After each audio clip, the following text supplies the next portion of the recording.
2026 में कर्क राशि वालों को प्रॉपर्टी से जुड़ा कौन सा फैसला बिल्कुल नहीं लेना है? अगर कर्क राशि वाले 2026 में निवेश करने की सोच रहे हैं तो क्या ये इनके लिए ठीक रहेगा? क्या कहती है इनकी प्रॉपर्टी की भविष्यवाणी 2026? आइए जानते हैं।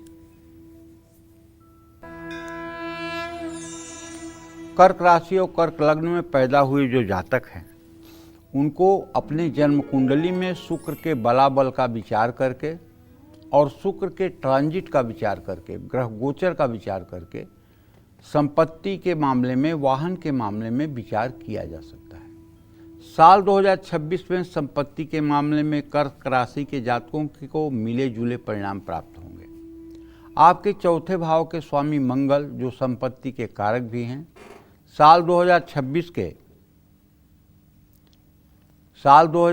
के देखिए यहाँ कारक हैं मंगल, लेकिन भावे शुक्र है, ये बात ध्यान रखिएगा।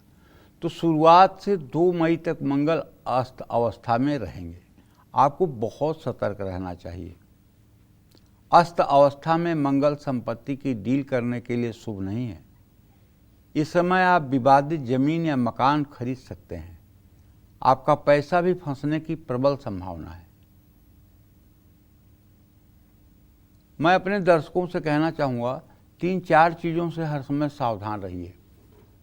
पहली बात, अगर कोई बहुत सोना पहन करके आपके सामने आ जाए, मतलब सोना तो सब पहनते हैं, लेकिन कुछ ज़रूरत से ज़्यादा सोना पहन करके कोई आदमी आपसे मिले तो उससे तुरंत सावधान हो जाइए, क्योंकि वो आपको अपने सोने की चमक दमक दिखा करके कहीं न कहीं से आपको लूटना चाहता है। पक्की बात है, जब जब सोने का मृग बना है तब तब सीता हरण हुआ है।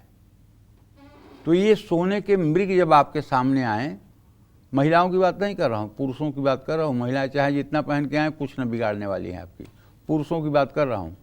अगर पुरुष ज़्यादा सोना पहन के आपके सामने आए तो आप समझ लेना कि मामा मारीच का पुनरावतार हुआ है और इनसे सावधान रहना चाहिए, इनसे ज़रूरत की बात करनी चाहिए।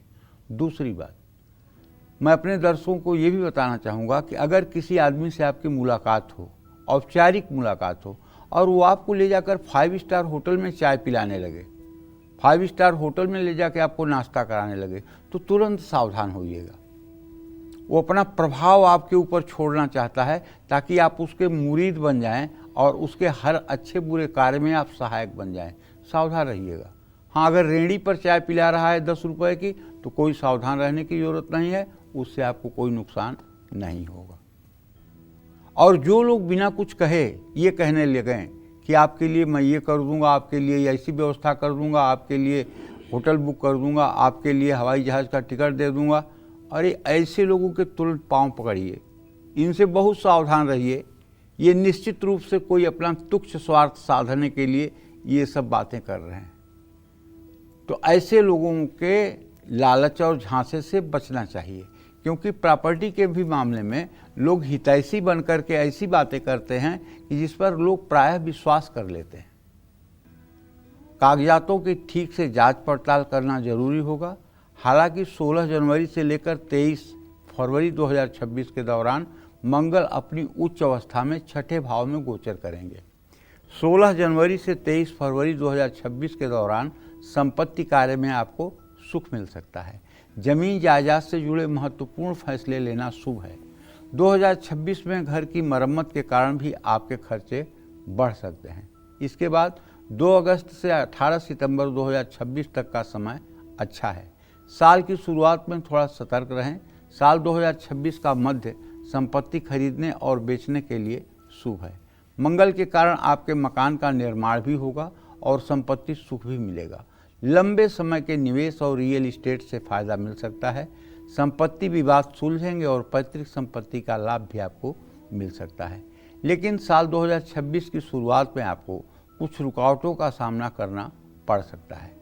उपाय आपके लिए ये है कि संपत्ति का सुख चाहते हैं तो दूध में चावल मिलाकर के शिवलिंग पर अभिषेक करें। पानी भरे एक बर्तन में चांदी का सिक्का डालकर घर की पूर्व दिशा में रखें। श्री सूक्तम के 16 मंत्रों का सुबह शाम, अगर आपके घर में कोई कुमारी कन्या या कोई नवविवाहिता स्त्री नहा धोकर साफ सुथरे अवस्था में सुबह शाम करना शुरू करे तो मैं दावे के साथ कह सकता हूँ आपके सपनों का महल आपको जरूर प्राप्त हो जाएगा। समय भले 3 साल का लगे, 3 साल जाने में 3 घंटे का समय लगता है। जब समय अच्छे होते हैं तो समय पंख लगाकर बीतते हैं, और जब समय बुरे होते हैं तो 2 घंटा भी 2 कल्प के समान दिखाई देता है।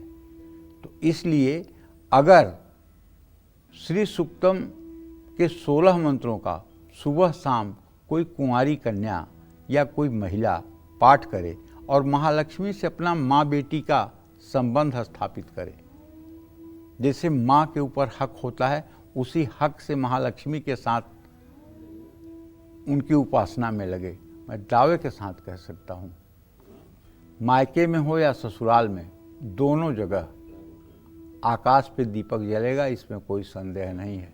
जय मां विंध्यवासिनी।